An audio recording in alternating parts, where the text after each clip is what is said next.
Hello students, इस video में हम डिस्कस करेंगे cell, electromotive force of the cell, terminal potential difference and internal resistance of the cell. और हम terminal potential difference में और ईएमएफ में रिलेशन भी डिस्कस करेंगे। तो सबसे पहले मैं बात कर रहा हूं सेल होता क्या है। देखिए मेरे cell provides electrical energy to the all components of the electrical circuit। Circuits के ऑल कंपोनेंट्स को ये एनर्जी प्रोवाइड करता है। और देखिए, और इस सेल का काम क्या होता है? सेल मेंटेन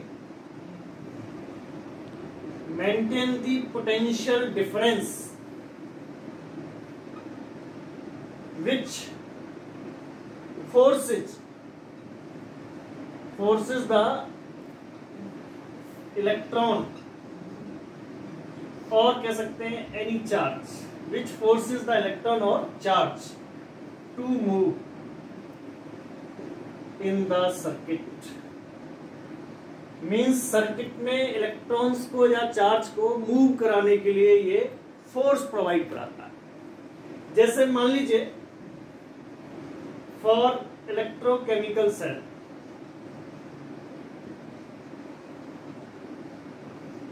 जैसे मैं बात कर रहा हूं किसकी? Electrochemical cell. इसमें क्या होता है? इलेक्ट्रोकेमिकल सेल कन्वर्ट केमिकल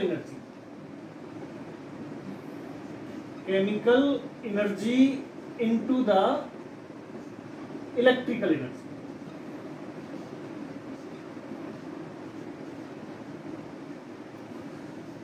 जो केमिकल सेल होता है, आप कह सकते हैं एक ऐसी डिवाइस है जो केमिकल एनर्जी को इलेक्ट्रिकल एनर्जी में कन्वर्ट करता है।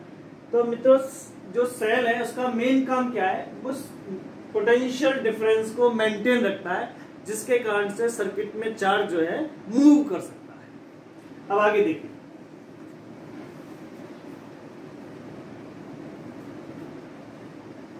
देखें जो सेल होता है उसका सिंबल ये होता है। This is the symbol of the cell. ये हायर पोटेंशियल प्लेट और ये lower potential plate. Higher potential plate को हम पॉजिटिव लेके चलते हैं, लोअर पोटेंशियल प्लेट को हम नेगेटिव लेके चलते हैं। This is the symbol of the cell.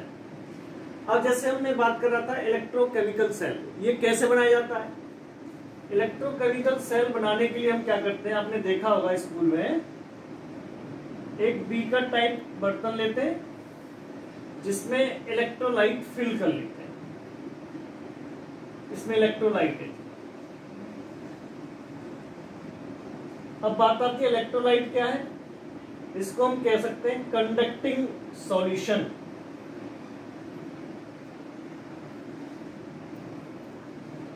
Conducting solution. और इस इलेक्ट्रोलाइट में दो मेटेलिक प्लेट्स को डिप कर देते हैं।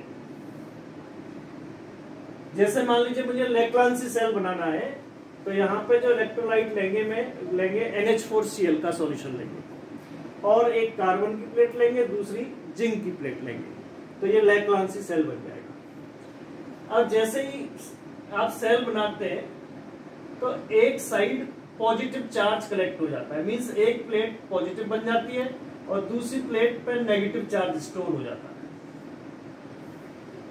मींस दोनों प्लेट्स के बीच में एक पोटेंशियल डिफरेंस सेट हो जाता है, तो ये सेल की तरह बिहेव करेगा। अब आप देखिए, अगर मैं सेल को एक एक्सटर्नल सर्किट के साथ कनेक्ट कर दूं, मान लीजिए एक्सटर्नल सर्किट है, इसका रेजिस्टेंस कितना है? R। तो जो इलेक्ट्रॉन्स होते हैं वो नेगेटिव प्लेट से पॉजिटिव प्लेट की तरफ मूव करते हैं। ये इलेक्ट्रॉन मूव कर रहा है ऐसे। तो इसका मतलब क्या हुआ? जो करंट होगा वो पॉजिटिव प्लेट से नेगेटिव प्लेट की तरफ मूव करेगा। अब एक और चीज है, जो की पॉइंट्स है, जो आपको बहुत सही से समझने का प्रयास करना है।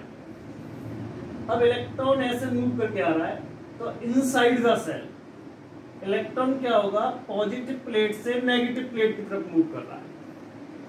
मैं क्या बता रहा हूं, इलेक्ट्रॉन पॉजिटिव प्लेट से नेगेटिव प्लेट की तरफ मूव कर रहा है। लेकिन एक चीज देखिए, इलेक्ट्रॉन पे चार्ज कैसा होता है, नेगेटिव। यहाँ पे कैसी प्लेट है, नेगेटिव, तो इसे रिपल्सन मिलना चाहिए, लेकिन ये रिपल्सन के अगेंस्ट में वर्क कर रहा है। इसका मतलब क्या है, इस इलेक्ट्रॉन के पास एक एक्स्ट्रा एनर्जी है जिसके कारण से ये मूव कर सकता है। तो अब क्वेश्चन आता है, ये एक्स्ट्रा एनर्जी कहां से आई। तो जैसे हमने ये सेल बना रहे हैं तो इसमें केमिकल रिएक्शंस होती है, उस रिएक्शन को हम कहते हैं exothermic reaction. Exothermic reaction means इससे क्या हो रहा है कि एनर्जी रिलीज होती है, और एनर्जी जब रिलीज होगी, इलेक्ट्रॉन को एनर्जी मिली, तो ये इलेक्ट्रोस्टैटिक फोर्स को भी ओवरकम कर देती है और इलेक्ट्रॉन जो है पॉजिटिव प्लेट से नेगेटिव प्लेट की तरफ मूव करने लगता है। तो आप एक और चीज समझने का प्रयास करें, तो जब इलेक्ट्रॉन जैसे मूव कर रहा है तो उसे एनर्जी कहां से मिल रही है, बिटवीन द प्लेट्स, उसे एनर्जी यहां से मिल रही है, और इस एनर्जी को लेकर के पूरे सर्किट में ये घूमता है। खर्च करके आ गया, फिर इसे एनर्जी मिली, फिर घूमेगा। बात समझ में आ गई। तो ये था सेल, इलेक्ट्रोकेमिकल सेल, आपकी समझ में आया होगा, उम्मीद है। आगे बात करते हैं।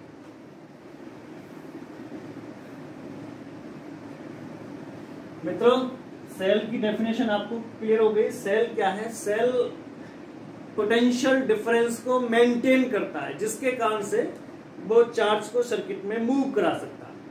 तो मैं अब बात करूंगा, नया टॉपिक है मेरा, electromotive force of the cell. Electromotive force of the cell, बहुत सही सी डेफिनेशन है, उम्मीद है कि आपकी समझ में आएगी। इसे शॉर्ट में हम कह देते हैं EMF of the cell, electromotive force of the cell. देखिए, ये मेरे पास एक सेल है और इसको मैंने एक सर्किट के साथ कनेक्ट कर दिया।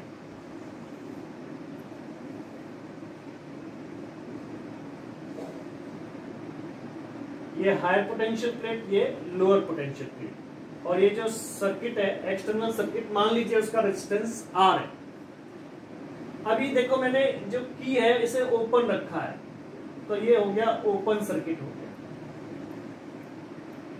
ओपन सर्किट से क्या लेना है मेरा, कि सेल से अब कोई करंट ड्रॉन नहीं हो रही है, मींस सर्किट में करंट पास नहीं हो रही है।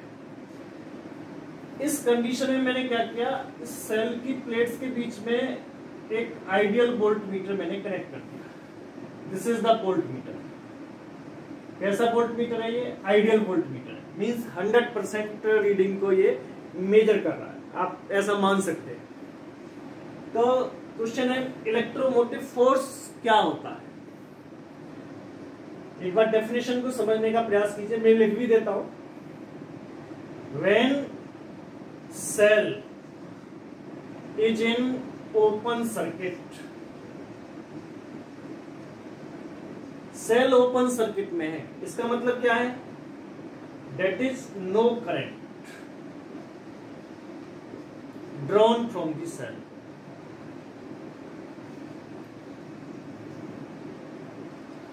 सेल से कोई करंट ड्रॉन नहीं हो रही है। उस कंडीशन में the potential difference across the terminal, across the terminal of the cell is called EMF of the cell। एक बार डेफिनेशन को दोबारा समझने का प्रयास कीजिए। When cell is in open circuit, that is there is no current drawn from the cell, then the potential difference across the terminal of the cell is called electromotive force of the cell। एक बार definition दूसरे words में सुनिए। ये definition clear हो गई, मैं इसे हटा देता हूं। बहुत इंपॉर्टेंट डेफिनेशन है, आपको अगर ये समझ में आ गई तो न्यूमेरिकल करने में पूरी मदद मिलेगी। जैसे मैंने सर्किट को क्लोज कर दिया, जब क्लोज कर दिया तो करंट पास होने लगा। इसका मतलब क्या है, इसमें चार्ज मूव करने लगा, मींस इलेक्ट्रॉन मूव करने लगे। तो in other words the work done to move the unit charge, the work done to move the unit charge in a complete circuit। complete circuit से क्या मतलब है, outer circuit plus inner circuit. Outer means positive terminal से negative terminal, inner means negative से positive terminal. Means पूरे circuit में एक complete cycle में जितना वर्क डन होगा यूनिट चार्ज को मूव कराने में, उसी को हम क्या कहते हैं, electromotive force of the cell बोल देते हैं। क्या लिखा मैंने, the work done to move the unit charge in a complete circuit is called electromotive force. मित्रों इसे हम ई से नोट करते हैं। एकदम डेफिनेशन क्लियर हो गई। अब एक बार एक एग्जांपल लेके चलते हैं, हो सकता है आपकी और ज्यादा समझ में आ जाए।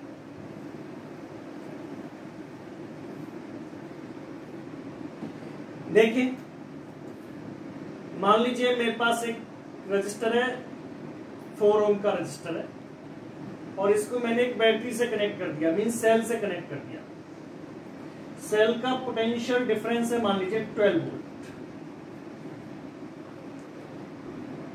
अब आप देखिए, मैंने यहाँ पे एक एमीटर लगा दिया। एमीटर करंट को मेजर करता है, और इस रजिस्टर के एंड्स पे एक वोल्ट मीटर लगा दिया। वोल्ट मीटर हमेशा पैरेलल में लगाते हैं और एमीटर हमेशा सीरीज में लगाते हैं।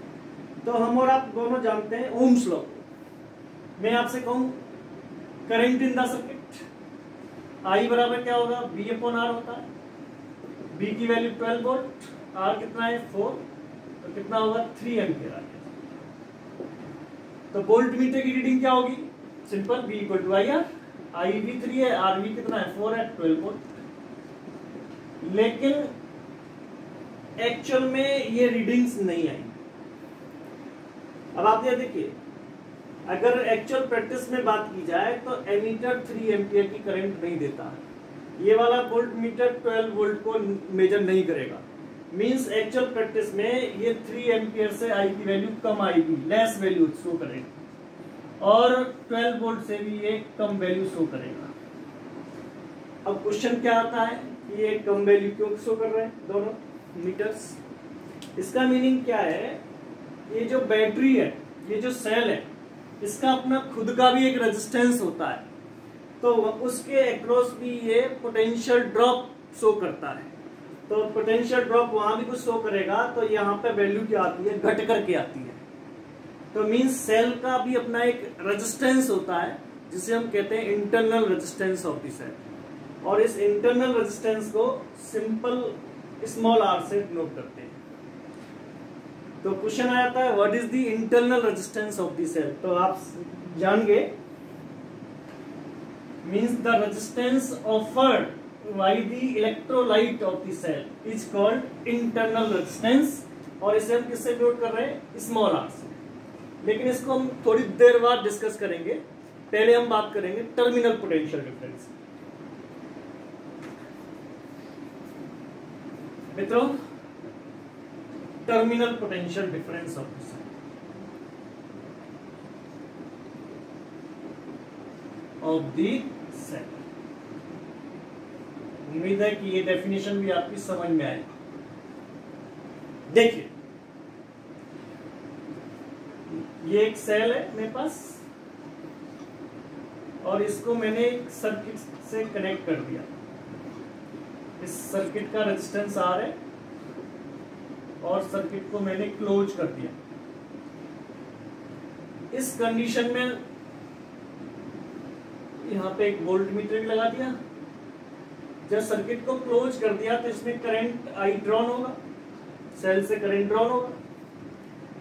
तो क्वेश्चन है मेरा, टर्मिनल पोटेंशियल डिफरेंस क्या होता है? तो जैसे मैंने बात की थी पहले ईएमएफ के लिए, ईएमएफ में क्या ले रहा था हमें, सर्किट किसमें था, ओपन था। अब यहाँ पे क्या है, क्लोज सर्किट। कैसा सर्किट है, क्लोज सर्किट। तो डेफिनेशन में लिख भी देता हूं, when cell is in close circuit, cell close circuit में है, that is current drawn from the cell, cell से करंट ड्रॉन हो रही है। इस कंडीशन में then the potential difference across the terminal of the cell is called terminal potential difference. Potential difference of the cell, इसे मित्रों हम B से नोट करते हैं। एक बार डेफिनेशन को पुनः सुनिए। जब सेल कैसे है, क्लोज सर्किट में है, तो सेल से करंट ड्रॉन होगी। उस कंडीशन में सेल की प्लेट्स के बीच का जो पोटेंशियल डिफरेंस है, उसी को हम क्या कह देते हैं, terminal potential difference of the cell. बात क्लियर हो गई।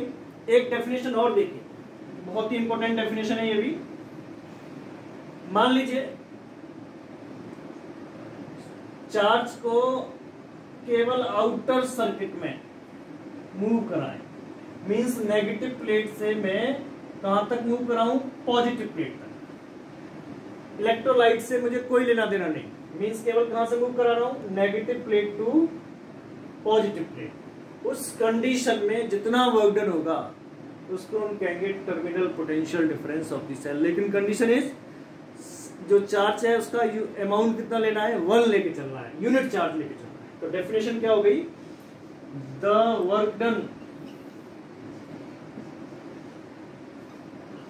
to move the unit charge in outer circuit means negative to positive terminal, negative to positive terminal only. The work done to move the unit charge in an outer circuit is called terminal potential difference. मित्रों दोनों definition clear हो गई आपको। एक बार और देखिए, ये हटा दूं,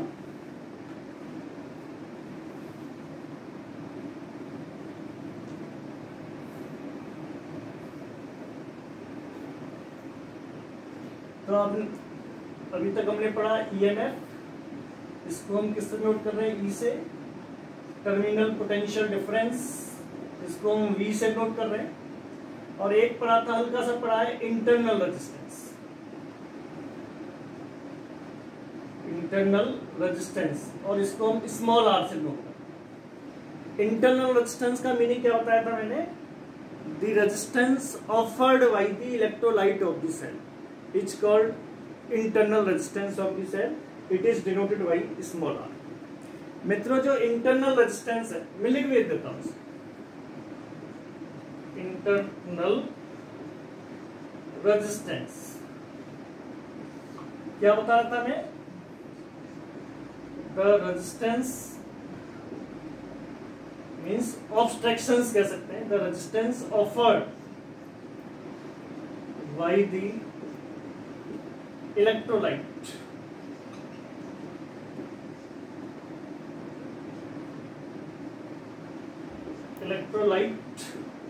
of the cell is called internal resistance.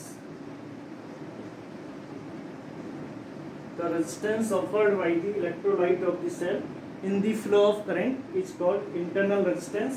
इसे हम किससे नोट कर रहे हैं, स्मॉल आर से। ये जो इंटरनल रेजिस्टेंस है 3-4 चीजों पर डिपेंड करता है। It depends on first area of the electrode, electrode पर डिपेंड करता है। मींस अगर एरिया ज्यादा है तो इंटरनल रेजिस्टेंस कम होगा, more area of the plates less internal resistance. Second, separation between the plate,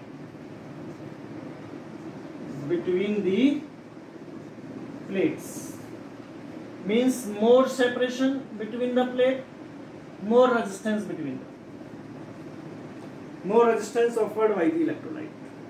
जितना ज्यादा सेपरेशन होगा इलेक्ट्रोड के बीच में उतना ही ज्यादा रेजिस्टेंस होगा। Third, concentration of the electrolyte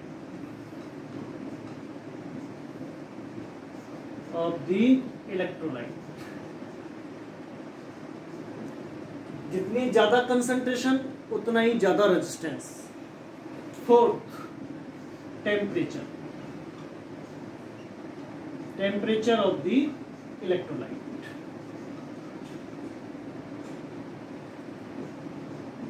means more temperature less resistance. Temperature जितना आप ज्यादा बढ़ाएंगे रेजिस्टेंस उतना ही कम रहेगा। क्यों कम रहेगा? क्योंकि जो इलेक्ट्रॉन है उसकी फ्रीनेस बढ़ जाएगी, तो दैट्स व्हाई रेजिस्टेंस कम हो जाएगा। तो ये बात की थी मैंने इंटरनल रेजिस्टेंस की। तो तीनों डेफिनेशन एकदम क्लियर हो गई, EMF of the cell, terminal potential difference of the cell and internal resistance of the cell. अब इस पे फॉर्मूला सेट कर लेते हैं।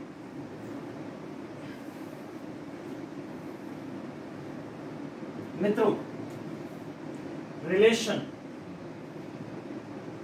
Between E, V and R. E means electromotive force of the cell, terminal potential difference and internal resistance of the cell। तो जैसे मैं बात कर रहा था,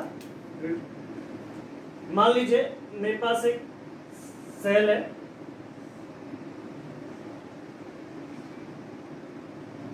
उसका इंटरनल रेजिस्टेंस कितना है, स्मॉल आर, और ईएमएफ कितना है, ई है, और एक ऐसे सर्किट में कनेक्टेड है जिसका रेजिस्टेंस जो है कैपिटल आर है।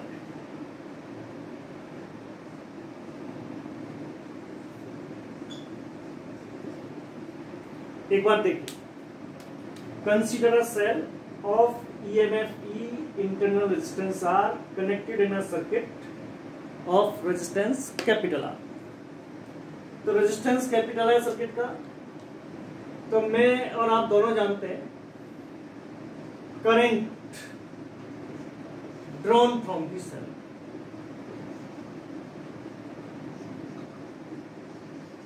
ओम्स लॉ लगाएंगे। Current drawn from the cell means I equal to क्या होता है, total potential drop upon total resistance.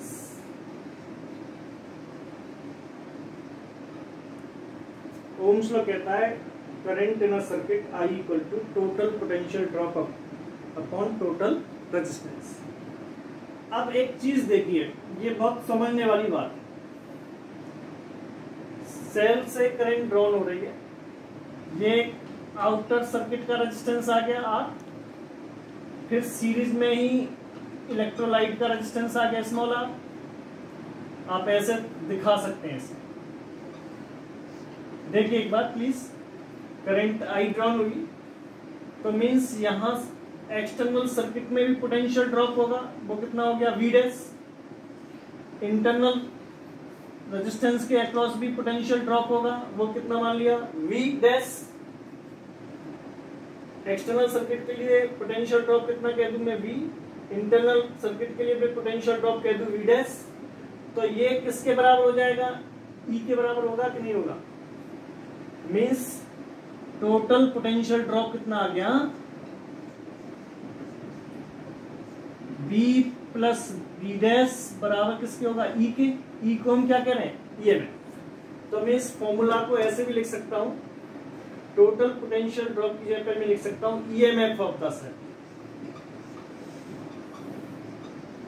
Upon total resistance. तो यहां से एक डेफिनेशन और आपके दिमाग में आ सकती है, ईएमएफ क्या होता है, EMF is the total potential drop of the close circuit. बात क्लियर हो गई? तो यहां से और देखिए, तो I बराबर क्या हो गया, EMF सेल का E total resistance R plus small r, एक फॉर्मूला बन गया। क्लियर हुआ? इसको क्रॉस मल्टीप्लाई कर दूं तो कितना आ जाएगा, E इक्वल टू क्या आ जाएगा, IR प्लस IR। तो IR क्या है, एक्सटर्नल सर्किट का पोटेंशियल ड्रॉप, जिसे हम कहते हैं टर्मिनल पोटेंशियल डिफरेंस, जिसे मैं V कह सकता हूं। तो E इक्वल टू क्या आ गया, V प्लस IR, ये एक रिलेशन आ गया। तो और मैं क्या लिख सकता हूं, तो हमें रिलेशन क्या मिला, V इक्वल टू आ गया E माइनस IR। एकदम क्लियर हुआ? पक्का देखें। तो अब यहां से आप एक चीज नोट कर रहे हैं कि जो टर्मिनल पोटेंशियल डिफरेंस है वो EMF से कम होता है। तो मेरा एक क्वेश्चन ये है, क्या ये बराबर भी हो सकते हैं? आप कह सकते हैं हो सकते हैं। कब बराबर हो सकते हैं, जब सेल का इंटरनल रेजिस्टेंस क्या हो, जीरो, मींस आइडियल सेल, वो कोई भी रेजिस्टेंस अगर ऑफर नहीं कर रहा है तो उस कंडीशन में टर्मिनल पोटेंशियल डिफरेंस और EMF बोथ आर सेम। बात क्लियर हो गई? और जब ओपन सर्किट में है, सेल से कोई करंट ऑन नहीं हो रहा है, उस कंडीशन में भी V इक्वल टू E ही रहेगा। बात समझ में आती होगी आपको? हटा दो ये।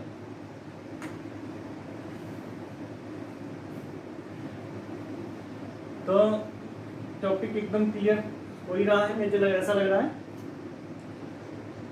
तो हम बात कर रहे हैं V इक्वल टू क्या आ गया, E माइनस IR, ये एक रिलेशन है। इस फॉर्मूला को थोड़ा आगे की तरफ एक्सटेंड करते हैं। मैं इसे ऐसे ले जाऊं, E minus V equal to IR, ऐसे भी लिख सकता हूं मैं। और R इक्वल टू क्या आ जाएगा, E minus V upon I, but I equal to मैं V बाई R भी लिख सकता हूँ, ये वैल्यू यहाँ डाल दीजिए। तो R इक्वल टू क्या आ गया, E by minus V upon V into capital. ये एक रिलेशन और सेट हो गया। और मैं इसे लिख सकता हूँ R equal to E by V minus 1 into capital. This is the relation between internal resistance and external resistance. ये जो फॉर्मूला है हम आगे डिवाइस पढ़ेंगे, पोटेंशियोमीटर, उसमें ये बहुत काम आने वाला है। इसीलिए इस फॉर्मूला को बहुत सही से याद कीजिए। इस पर CBSE में कई बार इस पर न्यूमेरिकल पूछा गया है, तो अब देखिए इसे। एकदम क्लियर हो गया?